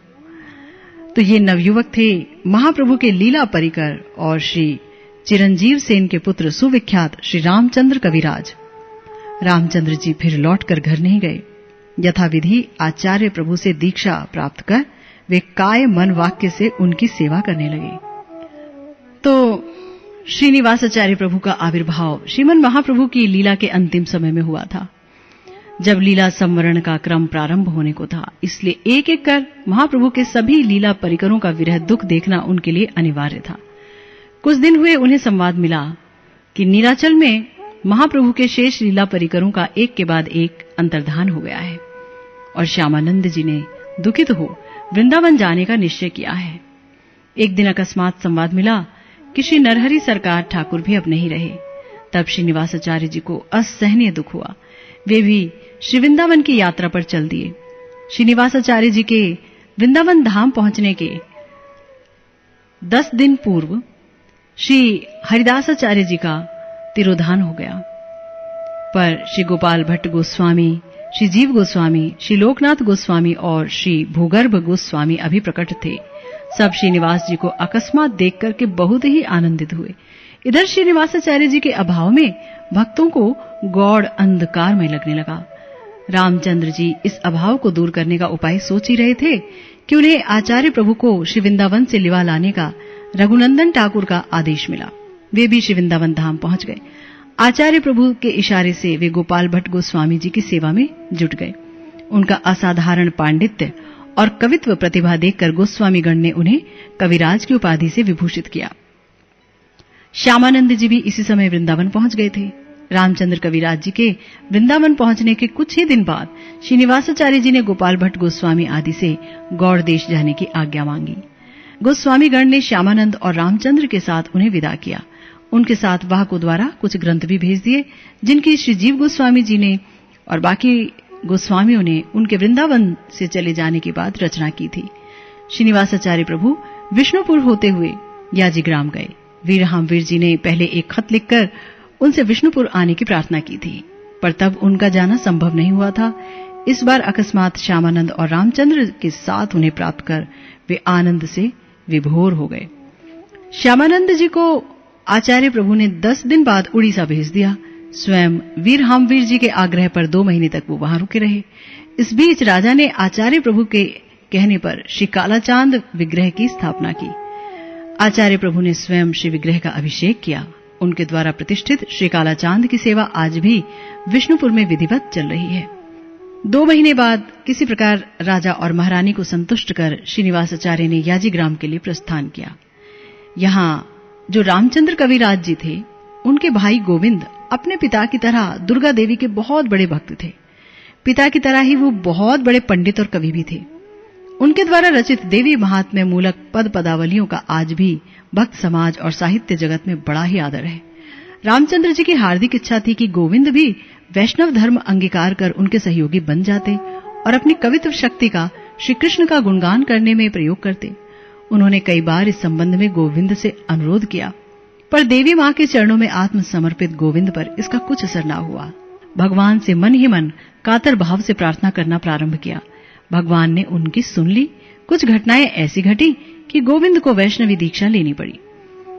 एक बार रामचंद्र गोविंद के पास अपने पैतृक स्थान बुधरी में थे। सुबह वो घर के बगीचे में टहल रहे थे। वहां सुंदर सुंदर पुष्पों को खिला देखकर उनके मन में भाव आया कि ये श्री कृष्ण को अर्पित किए जाते तो अच्छा होता। उन्होंने उन्हें तोड़े बिना उन सब पुष्पों को मन से श्री कृष्ण को अर्पित कर दिए।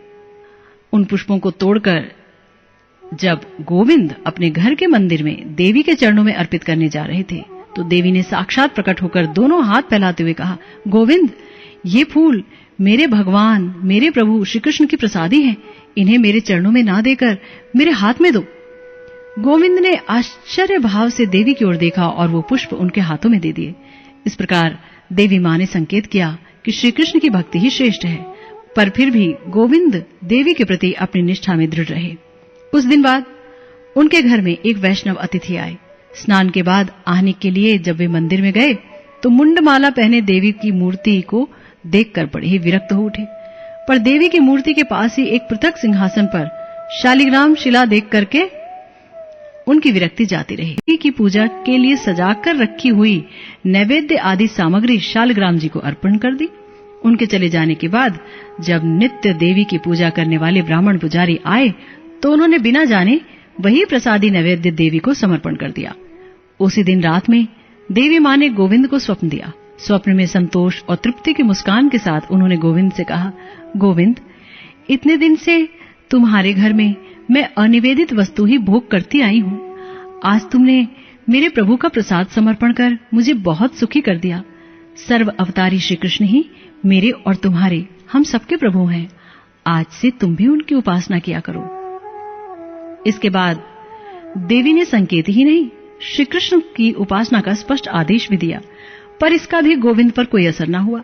देवी के प्रति उनकी निष्ठा ने उन्हें देवी के आदेश की भी अवमानना करने को बाध्य कर दिया। पर देवी का कोई भक्त जब अनुकूल भाव से की गई उनकी कृपा को ग्रहण नहीं करता, तो वो प्रतिकूल भाव से कृपा करने को बाध्य होती हैं। कुछ ही दिन बाद गोविंद संग्रहणी रोग के कारण बिस्तर पर पड़ गए। जीवन की कोई आशा बची नहीं। रात दिन रो रो कर देवी के चरणों में प्रार्थना करते हुए अपना जीवन बिताने लगे। संतान का कातर आह्वान सुन देवी आविर्भूत हुई। उन्होंने श्री कृष्ण भजन की महिमा का वर्णन कर फिर से कहा, तुम सब संशय त्याग कर श्री कृष्ण का भजन करो, तुम्हारा सब संकट दूर होगा और परमानंद की प्राप्ति होगी। इस बार गोविंद का सारा संशय जाता रहा। उन्होंने अपने पुत्र दिव्य सिंह द्वारा रामचंद्र जी को पत्र लिखवाया। अपनी अवस्था का वर्णन करते हुए आचार्य प्रभु को शीघ्र बुधरी आने की सकातर प्रार्थना की। पत्रवाहक जब पत्र लेकर याजीग्राम पहुंचा तो आचार्य प्रभु कांचन गुड़िया जाने की तैयारी कर रहे थे। उन्हें कांचन गुड़िया में हरिदास आचार्य का उत्सव समाप्त करने में कुछ विलंब हुआ। वो देर से आए। तब तक गोविंद इतने अशक्त हो गए थे कि बोल भी नहीं पाते थे। उन्होंने आचार्य प्रभु को देख लेटे ही लेटे हाथ जोड़कर प्रणाम किया। फिर अश्रु विसर्जन करते हुए कातर भाव से संकेत द्वारा कुछ प्रार्थना की। आचार्य प्रभु को उनके मन की बात समझने में देर न लगी। उन्होंने रामचंद्र से कहा कि उन्हें उठाकर बिठाया जाए। उसी अवस्था में उन्हें स्नान कराया और वस्त्र परिवर्तन करवाकर आचार्य प्रभु ने उन्हें मंत्र दीक्षा प्रदान की। उसी समय से उनके स्वास्थ्य में परिवर्तन होने लगा और थोड़े ही दिनों में वे पूर्ण स्वस्थ हो गए। इसके बाद गोविंद ने अपने पांडित्य और कवित्व प्रतिभा का गुरु गोविंद की सेवा में प्रयोग किया। उनका नाम श्रेष्ठतम पदकर्ता के रूप में आज भी वैष्णव समाज में लिया जाता है। आचार्य प्रभु उनके कवित्व प्रतिभा से तुष्ट होकर उन्हें कविराज कहकर बुलाने लगे। तो इस तरह से श्रीनिवासाचार्य जी ने कृपा की रामचंद्र कविराज जी पर भी और उनके भाई गोविंद पर भी। देखिए, श्री कृष्ण भगवान हैं और देवी मां भी उनकी उपासना करती हैं और उनके भक्तों की रक्षा करती हैं। श्रीमद् भागवतम में भी तो इसका उदाहरण आया है बड़ी सुंदर तरीके से, जहां पर जड़ भरत जी को उठा करके देवी के कुछ उपासक लोग ले गए थे बलि देने के लिए। और जब जड़ भरत जी ने कोई प्रतिकार नहीं किया, ये सोचकर जैसे हरी इच्छा, जो वैष्णव लोग होते हैं, भक्त लोग होते हैं, वो तो भगवान की इच्छा अनुसार ही चलते हैं, अपने सुख की तो कोई लालसा उन्हें होती नहीं। तो जब बलि देने के लिए जड़ भरत जी के सिर को नीचे किया गया और तलवार उठाई बलि देने के लिए, तो जो वहां पर देवी माता की मूर्ति थी, उनमें से देवी माता प्रकट हो गई और उसी तलवार से उन्होंने बलि देने वाले उस व्यक्ति की और उनके सारे लोगों की हत्या कर दी, उन्हें मार दिया। ये कथा श्रीमद् भागवतम में वर्णित है। इससे ये प्रमाणित होता है कि देवी मां हो या समस्त देवी देवता, वो सब भगवान श्री कृष्ण के ही भक्त हैं। श्री कृष्ण ही उनके प्रभु हैं। एकला ईश्वर कृष्ण आर सब भृत्य, सिर्फ कृष्ण ही ईश्वर हैं और सब उनके परिकर हैं, उनके सेवक हैं। ये बात स्पष्ट होती है। और जब कोई व्यक्ति निष्काम भाव से देवी देवताओं का भजन करता है, भक्ति करता है, तो वो उन्हें कृष्ण भक्ति दे देते हैं, उन पर कृपा करते हैं। भगवान श्री कृष्ण ने श्रीमद् भगवद गीता में भी तो कहा है ना, अहम आदिर ही देवानाम महर्षि नाम च सर्वशः, मैं समस्त देवताओं की शुरुआत मैं हूं, मुझसे ही समस्त देवी देवता हुए हैं। तो जितने ये 33 करोड़ देवी देवता हैं, वो भगवान के सेवक हैं, परिकर हैं। जैसे कि एक देश में एक राजा होता है और बहुत सारे उसके मिनिस्टर्स होते हैं, उसके नीचे और भी काम करने वाले होते हैं, उसके नीचे और भी काम करने वाले होते हैं, पर सबके सब राजा के अंतर्गत होते हैं, उस प्राइम मिनिस्टर के या प्रेसिडेंट के अंतर्गत होते हैं, है ना। अंतर्गत माने उनके नीचे ही होते हैं, उनके आदेशानुसार कार्य करते हैं। लेकिन ये हम नहीं जान पाते हैं। इन समस्त घटनाओं में इस चीज का खुलासा हुआ। तो आगे कुछ दिन बाद श्रीनिवासाचार्य प्रभु को नवद्वीप से ईशान का एक पत्र मिला। उस समय नरोत्तम दास ठाकुर महाशय और रामचंद्र जी भी याजीग्राम में उनके पास ही थे। पत्र में ईशान जी ने आचार्य प्रभु से नवद्वीप आने का आग्रह किया था। कारण कुछ नहीं लिखा था। वो पहले भी कई बार याजीग्राम से नवद्वीप जाने वाले यात्रियों के द्वारा उन्हें एक बार उनसे शीघ्र मिलने के लिए कहला चुके थे। आचार्य प्रभु की भी नवद्वीप भ्रमण की इच्छा थी। उन्होंने तुरंत नवद्वीप जाने का निश्चय कर लिया। नरोत्तम ठाकुर महाशय और रामचंद्र जी भी साथ चलने को तैयार हो गए। तीनों एक दिन नदिया पहुंच गए। महाप्रभु के घर पहुंचते ही वे अत्यंत भाव विभल हो गए। महाप्रभु और श्री विष्णुप्रिया देवी की स्मृति में अधीर होकर रोते रोते ईशान के चरणों में लिपट गए। वृद्ध ईशान ने उन्हें उठाकर हृदय से लगाया। आप जानते ही होंगे कि ये ईशान थे श्रीमन महाप्रभु के सेवक। वो शची मैया के साथ और विष्णुप्रिया जी के साथ रहते थे नवद्वीप में ही। तो महाप्रभु के नदिया लीला का साक्षी ईशान जी के सिवा अब कोई रह नहीं गया था। ईशान महाप्रभु की लीला कथा कहते कहते बाह्य ज्ञान खो बैठते थे।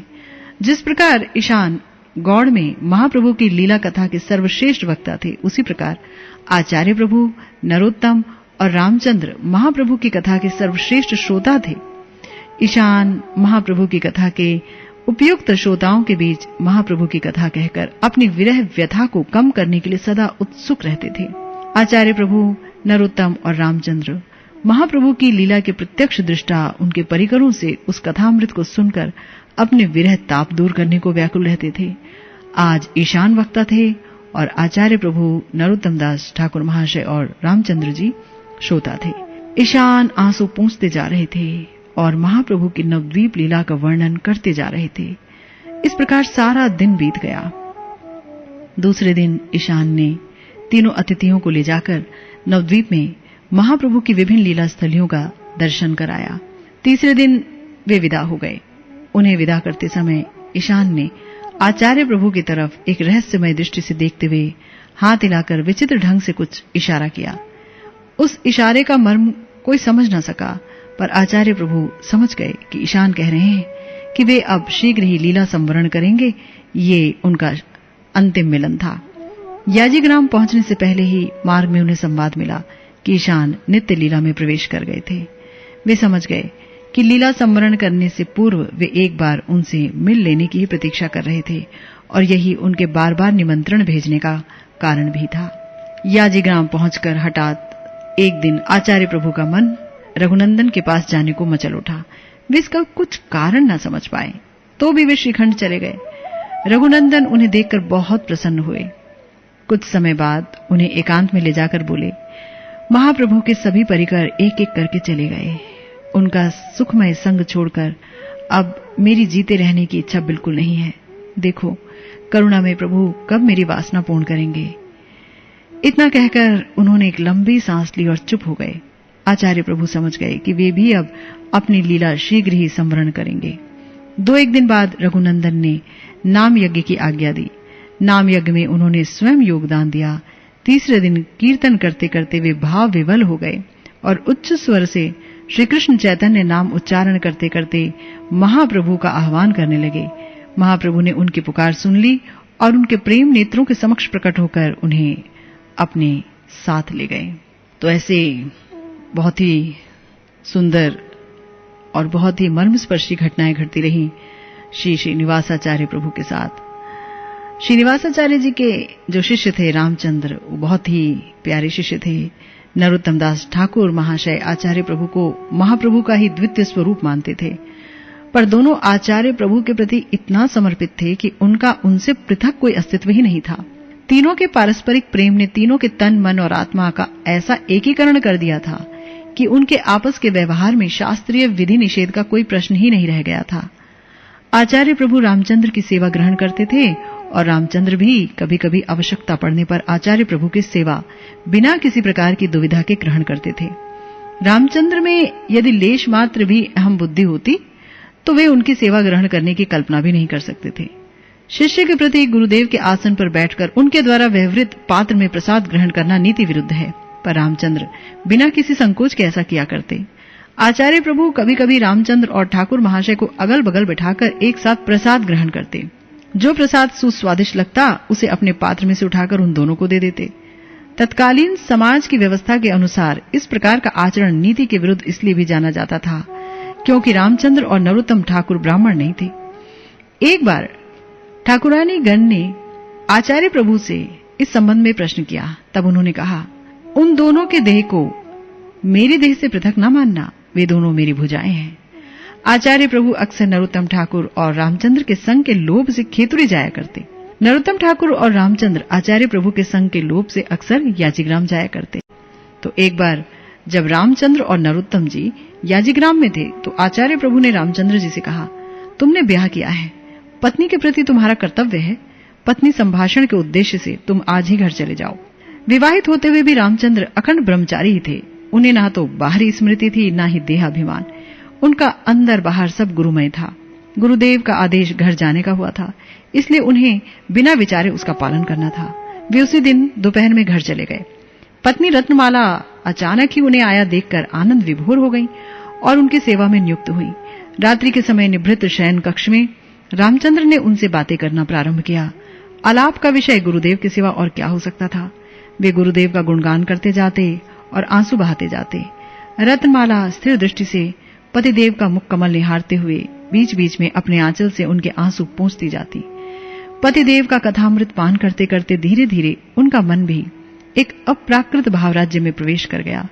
दोनों में से किसी को ज्ञान न रहा कौन पुरुष है कौन स्त्री। दोनों ने एक दिव्य अनुभूति की आनंद तरंग में संतरण करते करते सारी रात बिता दी। सुबह का समय आया।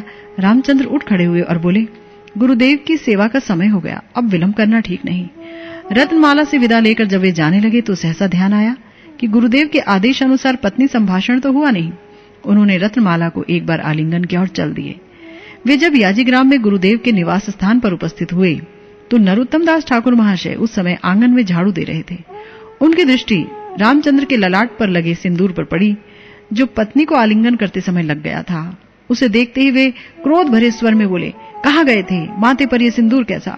रामचंद्र जी ने सरल भाव से उत्तर दिया, गुरुदेव की आज्ञा से पत्नी के पास गया था, शायद उसी का सिंदूर माथे पर लग गया होगा। जैसे ही उन्होंने ये कहा तो ठाकुर महाशय का क्रोध बढ़ गया और विरक्ति के स्वर में उन्होंने कहा, छी छी रामचंद्र, धिक्कार है तुम्हें। ये अपवित्र देह लेकर गुरुदेव की सेवा करने आए हो। तुम्हें इतना भी विचार ना हुआ कि स्नान करके ही तुम आते। कहते कहते उन्होंने झाड़ू से रामचंद्र की पीठ पर प्रहार किया। प्रहार के बाद ही रामचंद्र की देह बुद्धि और विचार बुद्धि लौट आई। उन्हें बड़ा पश्चाताप हुआ। स्नान आदि करके उन्होंने अपने को सेवा कार्य में नियुक्त किया। नरोत्तम दास ठाकुर महाशय जितने दिन याजीग्राम में रहते, आचार्य प्रभु के स्नान के समय उनके अंग में तेल मालिश किया करते। उस दिन तेल मलते समय उन्होंने देखा कि सवेरे रामचंद्र की पीठ पर उन्होंने जो झाड़ू से प्रहार किया था, उसके चिन्ह लाल आकार में आचार्य प्रभु की पीठ पर स्पष्ट दिख रहे थे। वे जान गए कि रामचंद्र का देह आचार्य प्रभु को समर्पित है और उनके द्वारा अंगीकृत होने के कारण ये उनका अपना ही देह है, और रामचंद्र की पीठ पर आघात कर उन्होंने आचार्य प्रभु पर ही आघात किया है। उन्होंने तत्काल मन ही मन निश्चय किया कि जिस हाथ से उन्होंने रामचंद्र को झाड़ू मारा, उसे आज ही रात अग्नि में जलाकर अपराध का मार्जन करेंगे। अंतर्यामी आचार्य प्रभु से उनका ये संकल्प छिपा न रह सका। वे बोल उठे, ए देशे विचार नाही बाप रे बाप, दिन भारे झाटार बाड़ी रात्रे पोढ़ाए हाथ। अरे भाई, इस देश के लोगों में विचार रत्ती भर नहीं, दिन में मारे झाड़ू की मूठ और रात में जलाए हाथ। ये सुनकर ठाकुर महाशय को होश आया। अपनी आंतरिक वेदना के कारण वे भूल ही गए थे कि उनका शरीर भी तो आचार्य प्रभु द्वारा अंगीकृत है, इसलिए जिस हाथ को उन्होंने जलाने का संकल्प किया था वो भी तो आचार्य प्रभु का ही है। ऐसा संकल्प कर उन्होंने एक और अपराध किया। ये सोच वे आचार्य प्रभु के चरणों में गिरकर रोने लगे। महापुरुषों के आचरण में कभी कभी बड़ा विरोधाभास होता है। उसका कारण यह है कि उनकी बहुत सी लीलाएं अपने स्वभाव और शक्ति के विपरीत होते हुए भी केवल लोक शिक्षा के लिए होती है। नरोत्तम ठाकुर से रामचंद्र जी का कुछ भी छिपा नहीं था। वे जितना उनकी मनोवृत्ति के बारे में जानते थे, उतना शायद रामचंद्र स्वयं भी नहीं जानते थे। फिर भी उन्होंने रामचंद्र के आचरण पर क्रोध किया था, केवल रामचंद्र की और भाव जगत की महिमा संसार में प्रकट करने के लिए। आचार्य प्रभु कभी कभी वीर हामवीर के आह्वान पर विष्णुपुर भी जाया करते थे। एक बार जब वे विष्णुपुर में थे तो लीला स्मरण करते समय मणिमंजरी के स्वरूप में अवस्थित हो ध्यान योग से लीला के गंभीरतम प्रदेश में प्रविष्ट हो गए। शरीर निश्चल हो गया, सांस बंद हो गई, देह में प्राण के कोई लक्षण न रहे। 2 दिन और 2 रात लगातार उसी अवस्था में बीत गए। वीर हामवीर, व्यासाचार्य, कृष्णवल्लभ सब चिंता करने लगे। किसी की कुछ समझ में ही नहीं आया क्या करना चाहिए। बहुत चेष्टा करने पर भी जब वे कुछ न कर सके तो उन्हें रामचंद्र की याद आई।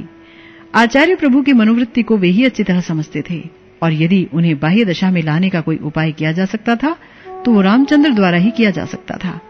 पर रामचंद्र तो खेतुरी में थे, उन्हें इतना शीघ्र कैसे लाया जा सकता था? उनके आते आते अमंगल घटने की पूर्ण आशंका थी। पर गुरुगत प्राण रामचंद्र के दूर होते हुए भी उनसे कुछ छुपा नहीं था। वे जहां भी रहते, गुरुदेव के अंतर की प्रत्येक वृत्ति का उन्हें पता रहता। विष्णुपुर की इस घटना का उन्हें पहले ही पता चल गया था और वे स्वयं विष्णुपुर की ओर चल पड़े थे। उन्हें संवाद देने के लिए किसी को भेजा जाता, इससे पहले ही वे वहां आ पहुंचे। वीर हामवीर और माता ठकुरानी को आश्वस्त करते हुए बोले, आप लोग बिल्कुल चिंता न करें, प्रभु अभी प्रकृतिस्थ हो जाएंगे, अभी उनको संज्ञा आ जाएगी। मैं देखता हूं वे कहां किस सुख में विचरण कर रहे हैं। वे जहां भी हों वहां से मैं उन्हें शीघ्र यहां ले आऊंगा। इतना कहकर रामचंद्र आचार्य प्रभु के पास जा बैठे और ध्यान मग्न हो गए। करुणा मंजरी स्वरूप से लीला में प्रवेश कर उन्होंने देखा कि वे अन्य मंजरियों के साथ यमुना जल के भीतर कुछ खोज रहे हैं। रामचंद्र करुणा मंजरी के रूप में उनके पास गए। उन्हें देखते ही वे बोले, अरे अरे, अच्छा हुआ तुम आ गई। कल रात महाराज के समय जल क्रीड़ा करते समय राधा रानी की बेसर जल में गिर गई, वही हम खोज रहे हैं। रामचंद्र समझ गए कि बेसर के अनुसंधान में ही उन्हें इतना समय लग गया। तो बेसर जब तक नहीं मिल जाती तब तक वो अपने स्थूल देह में नहीं लौटेंगे। बस वो भी उनके साथ बेसर खोजने में जुट गए। गुरु कृपा के बल से उन्हें तुरंत ही कमल के पत्ते के नीचे वो मिल भी गई। उन्होंने उसे ले जाकर अपने गुरुदेव को दिया। देखिए यहाँ कितनी बड़ी बात है गुरुदेव के अनुगत्य की। वो चाहते तो वो बेसर ले जाकर सीधा राधा रानी को ही दे देते, लेकिन नहीं, उन्होंने गुरुदेव को दिया कि गुरुदेव उसे अपनी गुरु मंजरी को दें और वो जो गुरु मंजरी है वो श्री रूप मंजरी को दें और रूप मंजरी जी राधा रानी को दें। इस तरह से हमें गोपी भाव का अनुगत्य करना पड़ता है ना। तो ऐसा ही हुआ, उन्होंने अपने गुरुदेव को दिया। उन्होंने जो है अपने गुरुदेव यानी गुण मंजरी यानी गोपाल भट्ट महाप्रभु जो है उनको दिया। गुण मंजरी जी ने श्री रूप गोस्वामी जो कि रूप मंजरी जी हैं और मंजरियों की प्रधान अध्यक्षा हैं उनको दिया, और रूप जी ने राधा रानी को दिया। राधा रानी बड़ी ही प्रसन्न हुई। राधा रानी ने प्रसन्न होकर अपना चर्वित तांबूल करुणा मंजरी को देकर पुरस्कृत किया। उसी समय आचार्य प्रभु ने हुंकार के साथ समाधि त्याग दी और रामचंद्र भी आसन से खड़े हो गए। आनंद विभोर होकर सब लोग रामचंद्र की जय बोलते हुए नृत्य करने लगे। उसी समय रामचंद्र जी के हाथ में राधा रानी का प्रसादी तांबूल देख और उसकी अपूर्व गंध का अनुभव कर सब चमत्कृत हो गए और उसका कणिका ग्रहण कर सब धन्य हुए। देखिए इसे कहते हैं भक्ति की सिद्धि, भजन की सिद्धि, कि जो लीला में चिंतन किया वो इस हद तक गहन था, इस हद तक कृपा थी कि राधा रानी ने जो चिंतन में उनको पान पकड़ाया वो सामने नजर आया, है ना। तो खैर आचार्य प्रभु जो है वो खेतुरी के वार्षिक उत्सव पर बराबर खेतुरी जाया करते थे। खेतुरी बांग्लादेश में एक जगह है, वहां पर नरोत्तम दास ठाकुर महाशय रहते थे। तो इस बार भी जब वार्षिक उत्सव हुआ और वो वहां से जाने लगे तो उन्होंने नरोत्तम दास ठाकुर जी को ले जाकर उनके कान में कुछ कहा। कोई समझ ना सका कि दोनों में क्या बात हुई, पर उसी समय से नरोत्तम ठाकुर महाशय का भावांतर हो गया। वो बड़े गंभीर रहने लगे। उन्हें देखकर लगता कि वो बड़ी ही तीव्र आंतरिक वेदना को गुप्त रखकर बहुत ही ज्यादा परेशान हैं। पर कभी कभी उनके धैर्य का बांध टूट भी जाता, वो अचानक रो पड़ते। आचार्य प्रभु इस बार खेतुरी से लौटने के बाद हर समय आविष्ट रहने लगे। श्रीनिवासाचार्य जी की वृत्ति इतनी अंतर्मुखी हो गई कि स्थूल जगत नाम की भी कोई वस्तु है, ये दुनिया भी कोई चीज है, इसका उन्हें बार बार विस्मरण हो जाता, वो भूल जाते। महाप्रभु और गुरुदेव द्वारा दिया गया कार्य वो अब पूरा कर चुके थे। चैतन्य महाप्रभु के तकरीबन सारे परिकर एक एक करके अंतर्ध्यान हो चुके थे। वे सोचने लगे कि उनके संग से अलग हो गया मैं और इतनी अधिक विरह की पीड़ा मैं भोग रहा हूं, इससे क्या लाभ। हालांकि उनके गुरुदेव अभी वृंदावन में ही विद्यमान थे, पर उनके भी जल्दी ही नित्य लीला में प्रवेश करने का आभास उन्हें हो गया था।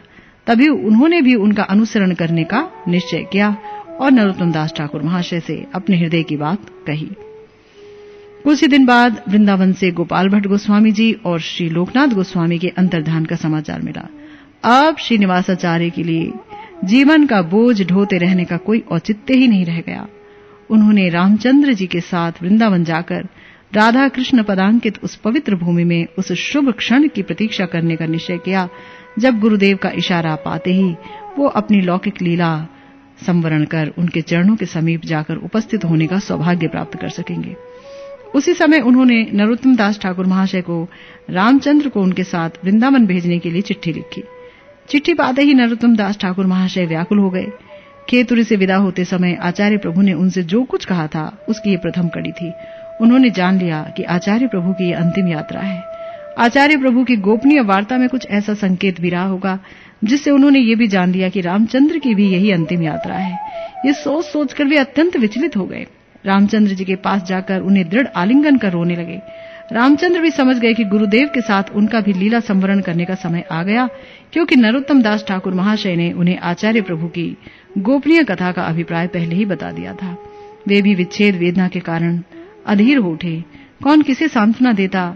दोनों एक दूसरे को निबिड़ भाव से आलिंगन कर एक दूसरे को अपनी अश्रुओं से भिगोने लगे। उनके सब प्रकार आलिंगनबद्ध हो रोने का कारण कोई न समझ सका। सब तो यही जानते थे कि रामचंद्र जी आचार्य प्रभु के साथ फिर वृंदावन से लौटकर अपना संग सुख उन्हें प्रदान करेंगे। कोई क्या जानता था कि ये उनका अंतिम आलिंगन है। कोई क्या जानता था कि दो देहों में बसे एक प्राण के दो टुकड़े होने जा रहे हैं। बहुत देर बाद नरोत्तम दास ठाकुर ने कुछ संयत होकर रामचंद्र के सारे शरीर पर स्नेह से हाथ फेरते हुए कहा, गुरुदेव के साथ श्री धाम जा रहे हो, ये तो बड़े सौभाग्य की बात है। परमानंद पूर्वक जाओ। मैं उस शुभ घड़ी की प्रतीक्षा करूंगा जिससे हमारा फिर मिलन होगा। इतना कहकर नरोत्तम दास ठाकुर ने रामचंद्र जी को विदा किया। उनके शेष वाक्यों का अर्थ कोई न समझ सका। रामचंद्र के याजीग्राम पहुंचने के 2 दिन के बाद आचार्य प्रभु ने श्रीधाम की यात्रा प्रारंभ की। उनकी दोनों ठाकुरानियां, संतान, शिष्य, छात्र वर्ग कुछ दूर तक उनके साथ जाकर उन्हें विदा कर घर लौट आए। विदा करने के समय से ही वे सब उनके लौटने की प्रतीक्षा करने लगे, पर वो कभी लौट कर न आए। तो वृंदावन में आचार्य प्रभु की समाधि है और उसी के पीछे रामचंद्र जी की भी समाधि है। और इसके कुछ दिन बाद नरोत्तम दास ठाकुर महाशय ने भी गंगा तीर पर अलौकिक भाव से स्वेच्छापूर्वक संसार त्याग किया। तो ये था आज का भक्त चरित्र।